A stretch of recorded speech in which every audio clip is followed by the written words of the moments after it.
Then, as he went out of the temple, one of his disciples said to him, "Teacher, see what manner of stones and what buildings are here." Do you see these great buildings? Not one stone shall be left upon another that shall not be thrown down. Now as he sat on the Mount of Olives opposite the temple, Peter, James, John, and Andrew asked him privately, "Tell us, when will these things be? And what will be the sign when all these things will be fulfilled?" And Jesus answering them began to say, Take heed that no one deceives you. For many will come in my name, saying, I am he, and will deceive many. But when you hear of wars and rumors of wars, do not be troubled, for such things must happen. But the end is not yet. For nation will rise against nation, and kingdom against kingdom, and there will be earthquakes in various places, and there will be famines and troubles. These are the beginnings of sorrows. But watch out for yourselves, for they will deliver you up to councils, and you will be beaten in the synagogues.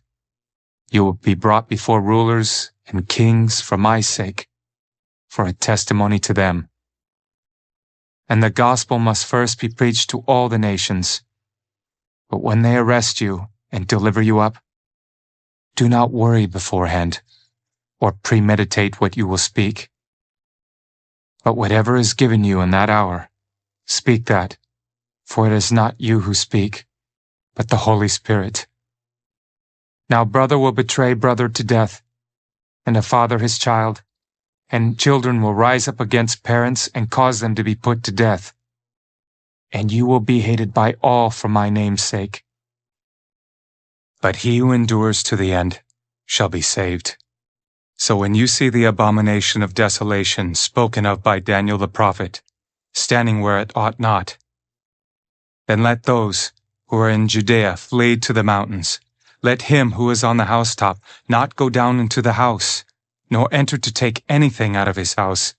And let him who is in the field not go back to get his clothes. But woe to those who are pregnant, and to those who are nursing babies in those days. And pray that your flight may not be in winter.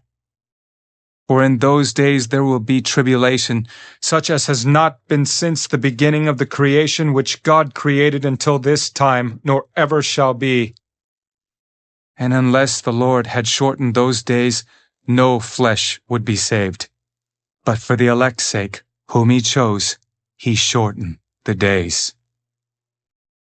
Then if anyone says to you, Look, here is the Christ, or Look, he is there, do not believe it. For false Christs and false prophets will rise and show signs and wonders to deceive, if possible, even the elect. But take heed.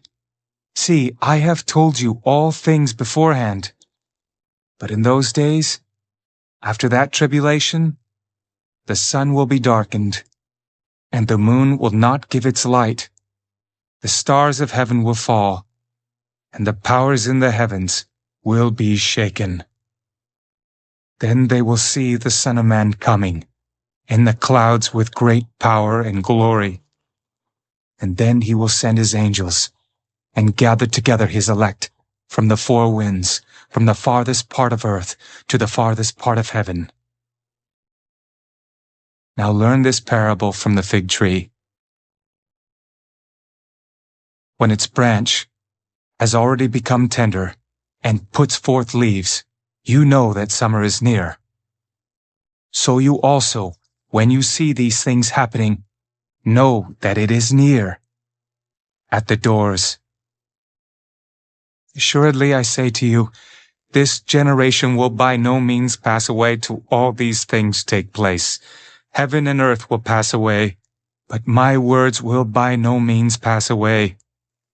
But of that day and hour, no one knows, not even the angels in heaven, nor the Son, but only the Father.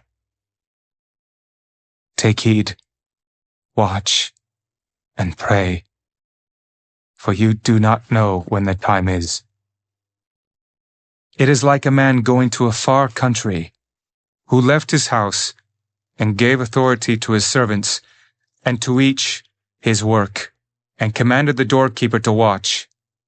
Watch, therefore, for you do not know when the master of the house is coming, in the evening, at midnight, at the crowing of the rooster, or in the morning, lest, coming suddenly, he find you sleeping. And what I say to you, I say to all. Watch.